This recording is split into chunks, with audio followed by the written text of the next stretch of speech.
Hello everybody, this is Bodo, talking about similarity is proximity for Teenie Matlock's metaphor and thought class. In this lecture what we're going to do is we're going to zoom in on one specific metaphor, similarity is proximity, and we'll discuss that metaphor in much more detail than some of the previous metaphors that we've discussed in this class. I'll start with a very simple example. Hippies. Look at these hippies. They're all very similar in visual appearance. So for example, they wear colorful clothes and they're all pretty young. And these two dudes over here, they tend to have a similar haircut. And so you can see that they are visually similar to each other, but you can also see that they are standing next to each other. So in this particular image, visual appearance or similarity in visual appearance is correlated with spatial proximity. Now, that's not just going to be the case for these particular hippies. Imagine, for example, you walk through Berkeley at the coast and you spot a hippie. Chances are that within the same day or within the same district, you will spot another hippie. And that is because people tend to cluster into districts where similar people are spatially close to each other. Here is an image of my hometown, which, just like any other city, embodies this principle. So this is Cologne in Germany, and I marked here for you two districts. This one is kind of the student district of this town, so the university is located over here. And this one is kind of old town, and so there's a lot of tourists coming over here. And people in these two different areas, they're very different from each other. So over here, students tend to be younger, they tend to have certain political opinions. So chances are that if I pick two random people from within this district, they are going to be more similar to each other than if I take one person from over here and one person from over here. And in this area, people are also more similar to each other than to different areas. So for example, people in this area are similar because they're all tourists or because they don't, for example, speak German. So you can see that on a citywide scale, people tend to cluster, and so social similarity is associated with physical location. Let's just reflect on this for a moment. Why is that the case? Where does this association between space and similarity, where does that come from? So one thing is likely going to be that people tend to imitate each other. So this book, Connected, is all about the fact that when we interact with others, we tend to copy people's traits, or we tend to adopt their behaviors. So for example, you with your friends, if a friend comes up with a new fashion or some new type of saying or whatever, then you're very likely to adopt that over time if you're interacting with that friend a lot. And this principle is variously called in the literature convergence, alignment, some people call it synchrony or matching or mimicry or peer effects. So there's a bunch of different names for this general principle that we tend to become more similar via interaction. On the flip side, we have something that's sometimes called homophily or similarity attraction theory or segregation effects, and that's discussed in this book, The Big Sort. And what this principle says is that we like to interact with people who are already more similar to us.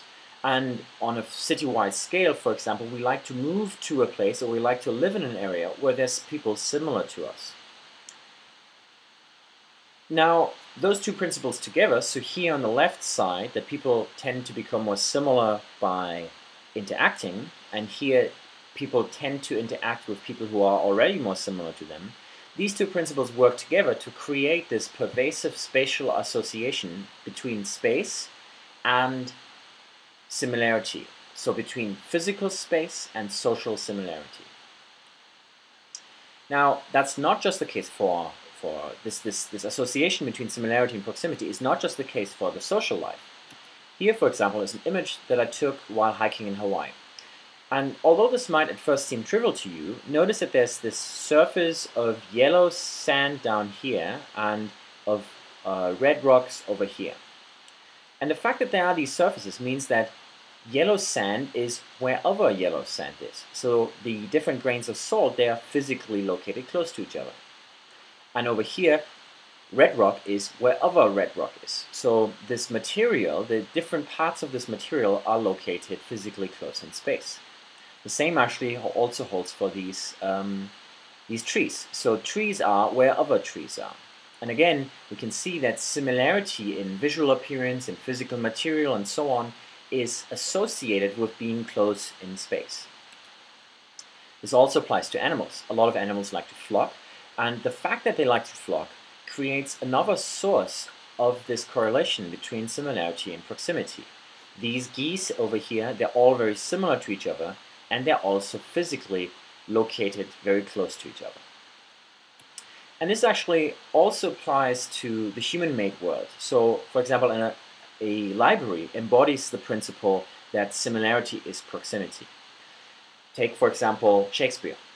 If you're looking for a book of Shakespeare, and you go into the library and you search for the book and you find the book, then chances are that around the Shakespeare book, there's going to be many other books by Shakespeare.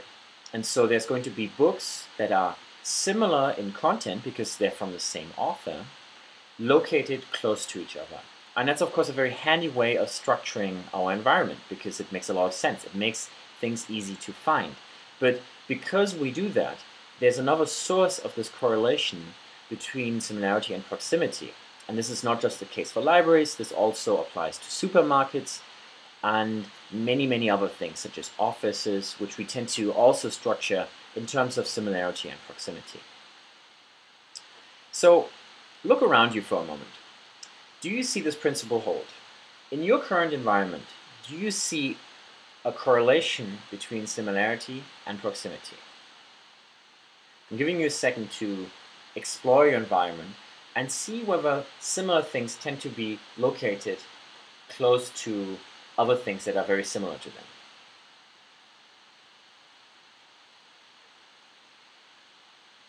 So, do you see the principle hold?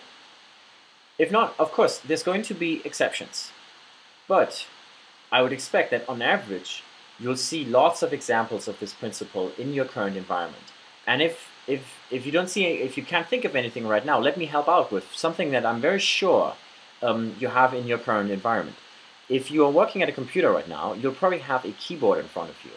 The fact that there's multiple key buttons that are similar to each other, and they're also in the same keyboard, so they're physically close to each other, is just another instantiation of the same principle. It's kind of trivial if you think about it, but it's actually kind of like a deep organizational principle of the world around us.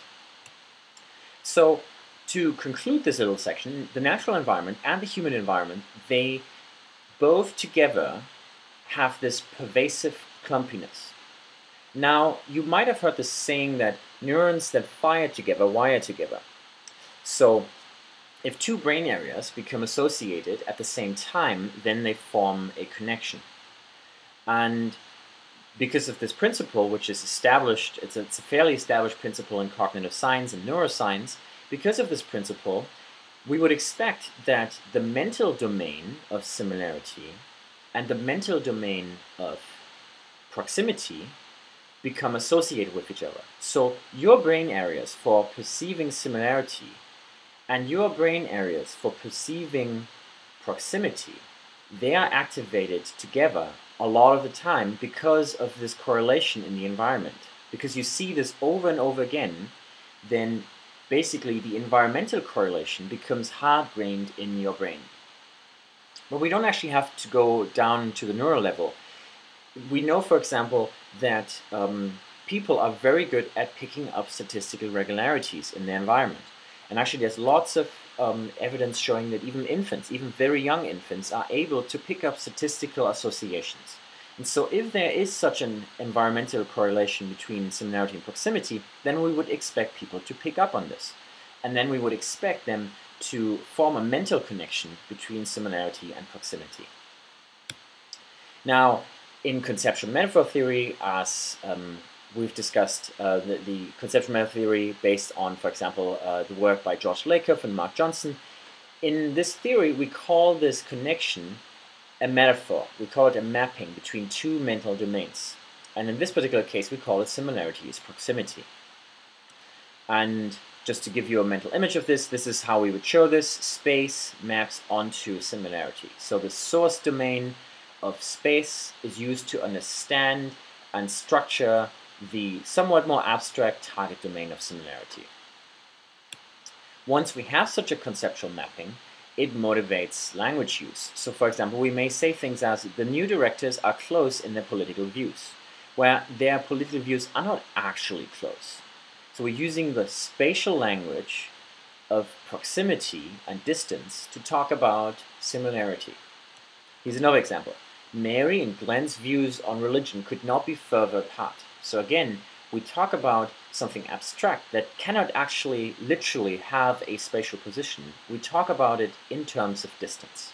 And that's just thought to be, that's thought to be a reflection of this underlying conceptual metaphor, similarity is proximity. Now, we cannot just base all of our evidence on just linguistic examples. If the claim is that this metaphor is actually a conceptual metaphor, we need to get evidence from non-linguistic sources. And this is where experiments come in. So let's talk about some experiments that support this mapping. Teenie in 2008 did the study where if you were the participant in the study, you would have seen two words like these two here, duty and pride, in two boxes. And so basically what you're seeing right here, right now, these two boxes, this is what you would have seen as the participant on a computer screen. And so you see these words, and then afterwards you are asked, how similar are these two words in meaning on a scale from 1 to 9? Now, what Casasanto did is he manipulated the distance between the two words. So in one condition, the two words would be shown very close to each other. In another condition, they would be a little bit farther apart from each other. And then in a far away condition, they would be even further away from each other. And so here the idea is that this, if we have this mapping similarities proximity, then the spatial position of these words should affect your similarity ratings. But notice what's interesting about this is that the spatial position does not actually help you perform this task. I mean, you are only asked to rate the similarity, and paying attention to the spatial position actually doesn't matter at all. And so if we find that space still affects similarity, then this would say that maybe this similarities proximity mapping is fairly automatic. You don't even have to pay attention to it, and basically subconsciously it affects your similarity ratings. And that's exactly what Teenie found. So what you're seeing over here is similarity ratings, and you see that they were highest in the condition where the two words were shown close to each other. They were a little bit, the similarity ratings were a little bit lower in the intermediate condition, and then in the condition where the two boxes were far away from each other, similarity ratings were lowest. So you see this nice stepwise pattern where spatial proximity and distance changes your similarity ratings. And that's exactly as conceptual metaphor theory will predict. Now, with any experiment, you would never want to base your theory on just one experiment. It's always good to have multiple sources of evidence because each experiment has constraints. And who knows that maybe the results that you found are due to those constraints. And only by having lots of different experiments that converge on the same general idea can we be more confident in our theories. So another experiment has been done by Inge Bodo and Diane Pescher, and actually there's a similar study by Bodo Winter before this.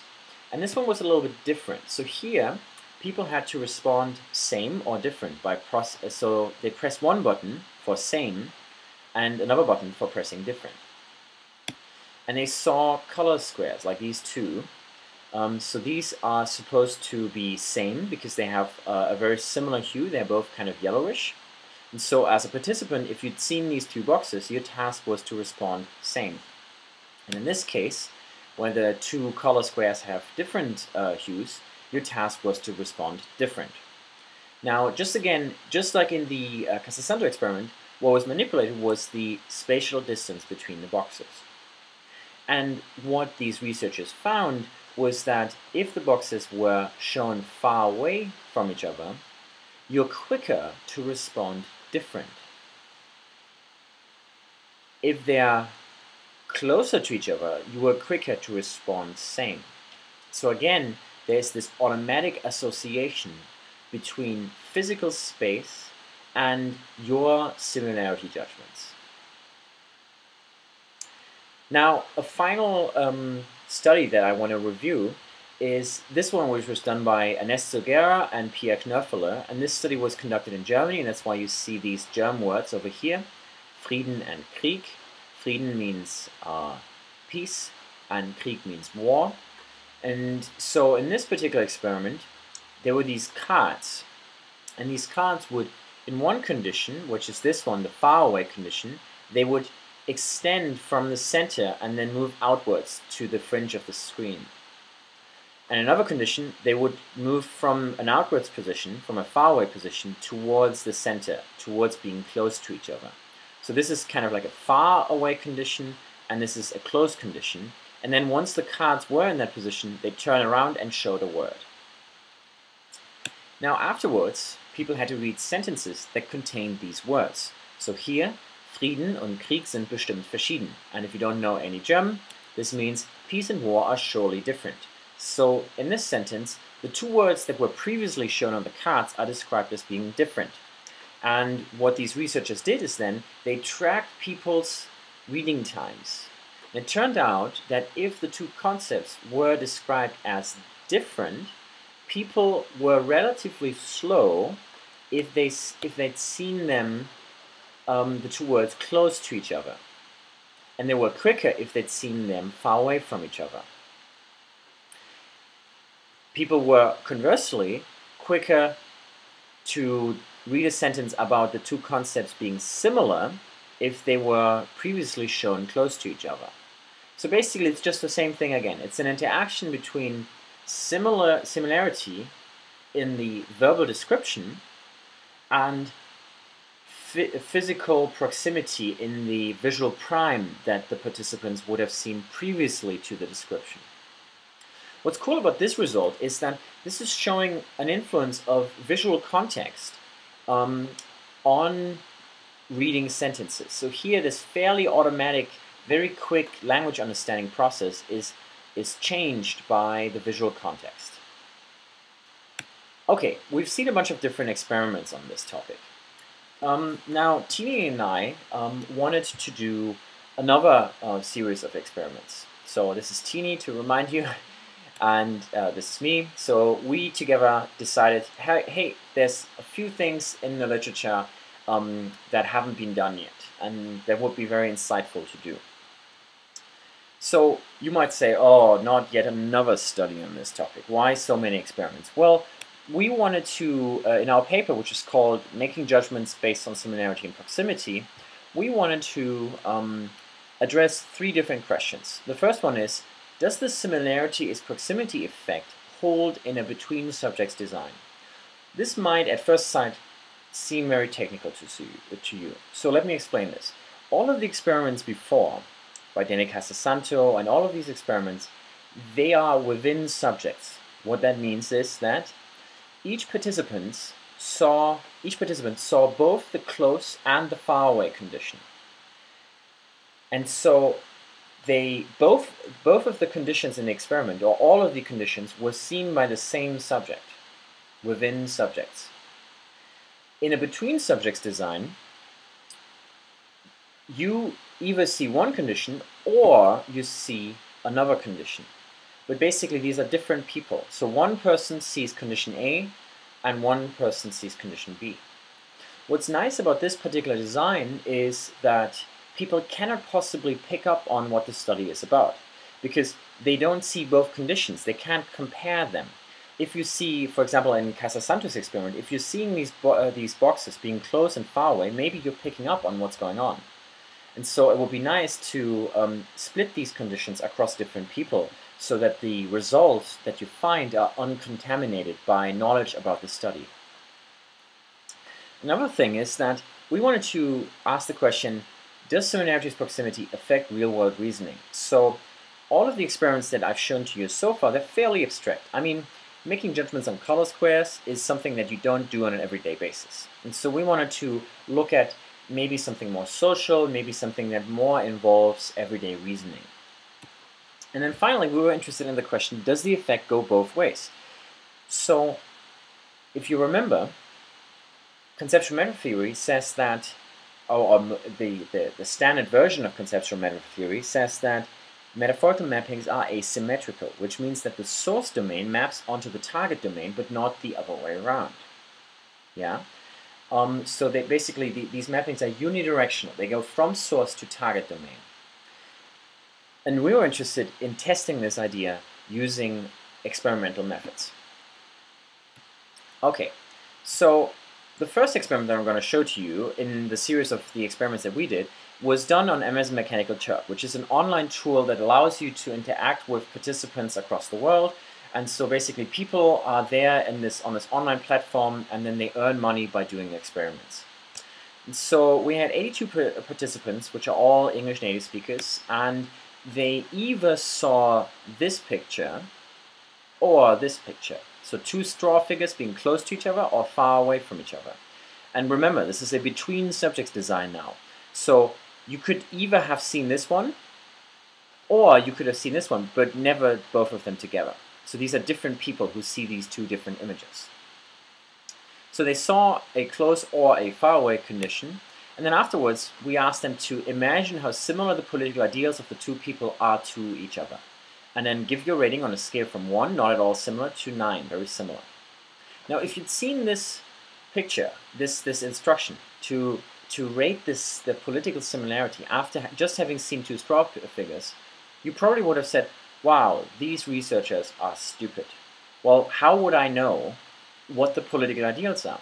They have given me absolutely no information. This is a really stupid experiment. So you're basically feeling as if you're guessing, because you have absolutely no information to make this judgment. And so basically you're just randomly clicking on one of these things.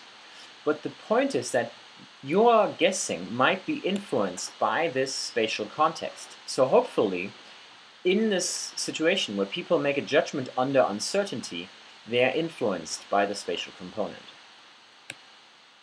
And so what I'm plotting you here now is similarity ratings, with up meaning people rated this to be more similar.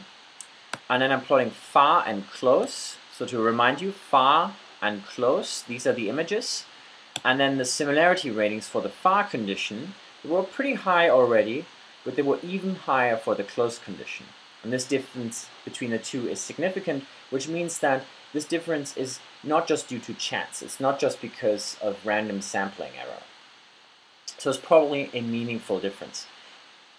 The close visual prime led to higher similarity judgments, just as predicted by the metaphor Similarity is Proximity. So this is an experiment where we used people as stimuli, so straw figures, and we showed an effect of space, which is the source domain, on similarity. Now the question is, does it work the other way around? Can we manipulate similarity and show an effect on space? And that's what we done. That's what we did in the next experiment. So here you see the condition, the similar condition, and the text was Anne and Jen attend the same class, but they've never talked to each other. Anne likes hip-hop and Jen does too. They have similar political ideals. Anne is rather conservative, and so is Jen. Also, Anne is outgoing and Jen is too. And so then contrast this with a dissimilar text, where we basically have different, we emphasize the difference between these two characters. So basically, this text is hammering it down onto the participant that Anne and Jen are either very similar to each other or very different from each other. And then subsequently, we asked them to draw two X's to imagine where these two characters are standing on a party. So this is the actual experiment was just one sheet of one page with the text at the top, and then imagine that the school is having a party. Draw an X for each person to indicate where they're standing. And 401 participants at UC Merced conducted this task. So we predicted that the two X's should be closer if they were described as being more similar. And now what I'm showing you, this is distance here, so up means farther away, and I'm showing you different and similar, and you can see that the two x's were pretty far away in the different condition, and they were much closer in the similar condition, and again this is a significant difference, so it's not just due to chance.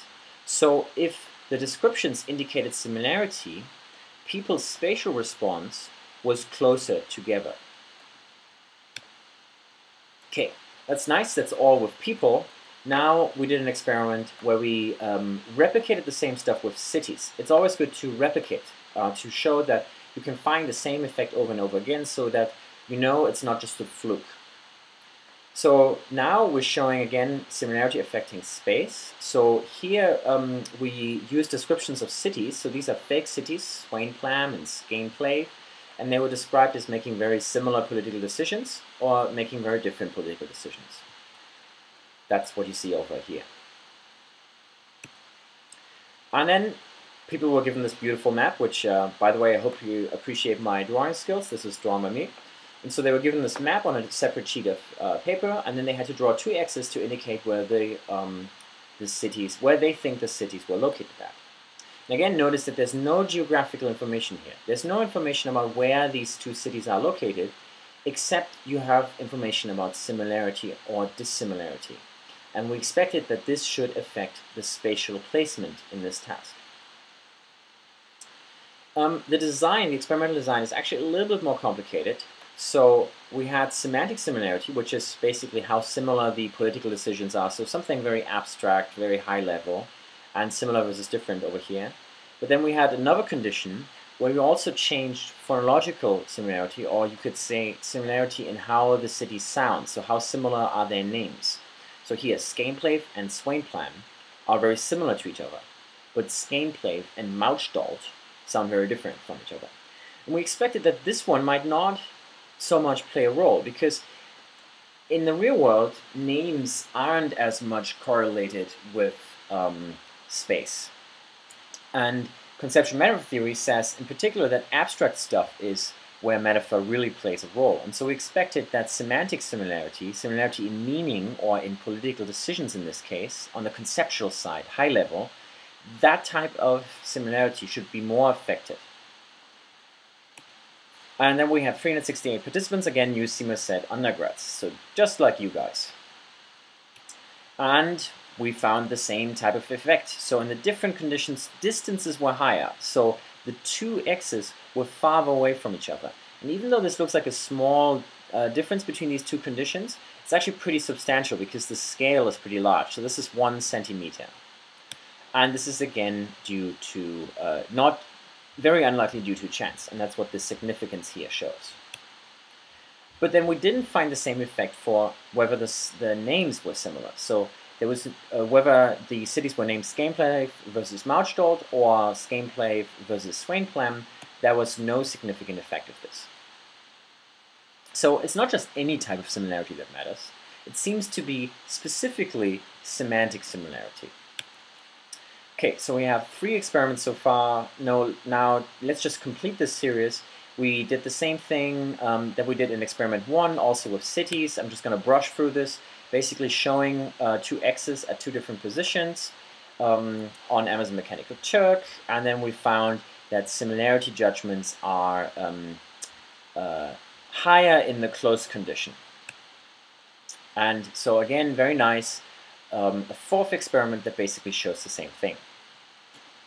So we have the series of experiments complete, and because there's so many experiments, we are pretty confident that this is not just a fluke of chance that we found this effect. It seems to be a pretty strong confirmation of this idea that similarities proximity is actually something that we have in our minds. So we think that this provides convergent evidence for similarities proximity. So a new source of evidence. It's between subjects, which is nice because the results that we found cannot be contaminated. Like the subjects in our experiments, they have either seen close or far, or similar or different, but they haven't seen both, so they can't know what the manipulation is. And then we used richer linguistic stimuli, which is basically showing that it's not just working with these abstract tasks where you make judgments on words or color squares, but it actually works when making judgments about sentences. And then our examples are somewhat more concrete, so maybe because of that they transcend more to, they're more indicative of everyday reasoning.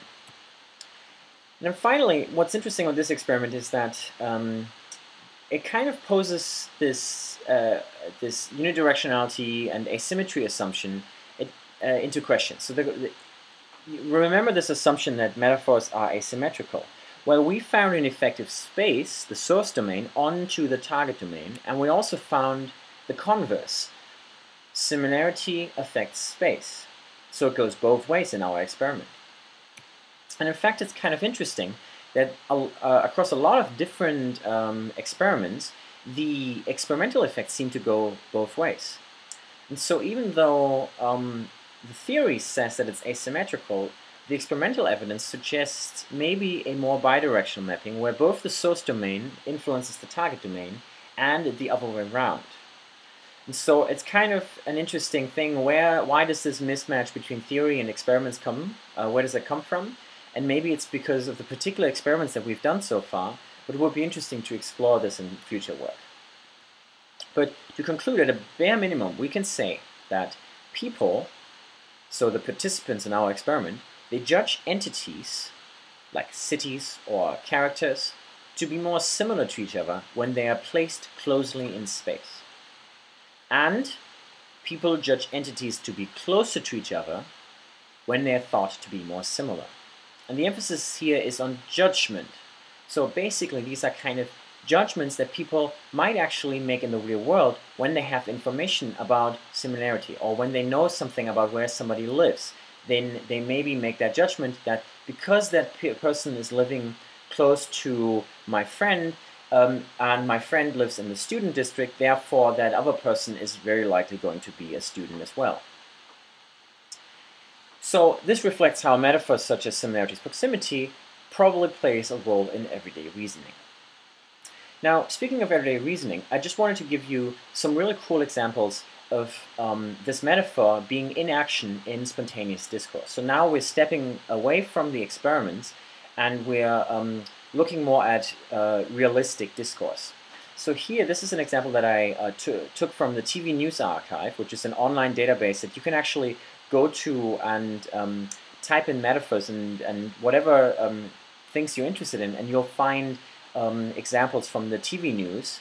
And so this is a news anchor talking about something being similar and different. So listen closely and look at his hands while he's talking. You should be trying to ensure that that's harmonized across architectures, because they are increasingly trending toward being more similar, not more different. And you run the risk of inadvertently providing a competitive advantage. So did you pick it? Did you realize that he was talking about things becoming more similar, and he was moving his hands closer to each other? And when he was talking about things being far away from each other, he was moving his when he was talking about things being different, he was moving his hands far away from each other. So basically, the physical space embodied by his hands matches the implied similarity in his speech. Here's another example. Existed. And the rule is that the greater the degree of similarity between two genes or proteins in different animals, the shorter the time they diverge from a common ancestor, the greater the difference in the genes, the longer back was the period. So there's a lot of gestures going on in this example, but I want you to emphasize or focus on this little pinching gesture that he does when he talks about similarity. And a pinch basically means that the space highlighted by the hands is relatively small. Compare this then to when he talks about difference in genes, and he makes this far away gesture. So that's what you're seeing over here. He moves the hands far away from each other. And if you want to look at this example, you can actually look at this link and analyze this in more detail if you're interested. So again, we just see now that this metaphor similarity is proximity is also reflected in gesture and in spontaneous discourse. It's not just a fluke of the laboratory experiments that we've done so far. And this has real-world implications. So, for example, this is a web page that I found that's looking at that's giving recommendations for web designers. And one of the recommendations that they give is that you should group things in space that are similar to each other, and you should put them close to each other, just as we would expect based on this metaphor. So the metaphor can be thought of as being a design principle, where you have similar looking things and things that are also conceptually related. They should be grouped and close to each other in physical space. And that's, of course, something that makes a design easy to understand, because if people already have that metaphor, then they'll be better at understanding a graph or a visual representation. Here's another example of this. So I just generated this plot, and it's showing some results of some experiments. So it has something here on the y-axis, some measurements, and then there's two groups, female and male, and the key point is that there's A is above B for both females and males. Yeah, so if you look at this graph, so this is just showing you where the range of values is for this condition. And you can see that A is above B. Yeah, that's what you see over here. And A is above B here for the males as well. And that's the key point. The females are also higher than the males overall, but that's not of interest here because this is an experiment, so they basically, the thing that's of interest is A versus B. But notice that if you're looking at this graph, it's kind of detracting because you're looking at this and it seems like a stepwise pattern. Like if I'm looking at this and I'm squinting at it and glimpsing at it, then I'm basically picking up on, oh, there seems to be like this stepwise relationship. If I move the boxes within the female group closer to each other, that helps me understand that helps me see the difference between A and B, but at the same time it helps me understand that these two things are supposed to be the same, and these two things are supposed to be from the same people. And you can make this even more extreme, and see here with this gap, with this distance, that emphasizes the dissimilarity between these two groups. So you can use this principle, similarity is proximity, to make graphs more readable. So this has obvious real-world applications. So just want to step back and look at similarity is proximity in context. In particular, with respect to the metaphor social distance is physical distance. If you remember Teenie and Justin Matthews, who was giving a talk on this, they have done work on how, in our minds, apparently social distance is also related to physical distance. So now we have two metaphors, and if you remember the examples in our similarities proximity study, they were also social examples, making judgments about cities, making judgments about people. So obviously, these two metaphors seem to be somewhat related.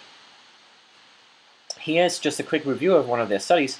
So if you move your, in this particular design, people had to draw this line, and these three little stick figures were described as friends or strangers.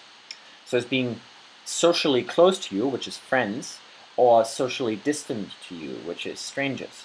And it turns out that in the friends condition, the movements, these lines were closer to these little characters, and they were farther away in the strangers condition. And that's interpreted as showing evidence for social distance is physical distance. Now notice that our friends that are socially close to us, we are intimate with them, or we are, let's say, we like them a lot, we have positive feelings towards them, that kind of stuff. Our friends are also, on average, more similar to each other. So this same experiment actually speaks to two different metaphors. Social distance is physical distance, and similarity is proximity. Two very related metaphors that can be seen as overlapping on this particular experiment. Here's another example. You might remember this. So people in Memphis over here, that's this blue dot, participants in this particular city were asked to estimate the distance to these 4 different cities, 2 of which were outside of America and 2 were inside America. So this is Pierre, South Dakota, Toronto, Canada, Cape Hatteras in North Carolina, yes, and Nuevo Laredo in Mexico. I'm probably mispronouncing this, sorry for that. But they had to estimate these distances from Memphis, and they're actually all physically equidistant. So they're all the same distance to Memphis. But it turns out that the city in Canada and the city in Mexico were just judged to be farther away. So here, the judgments of physical distance were affected by knowing whether these cities are belonging to a different culture.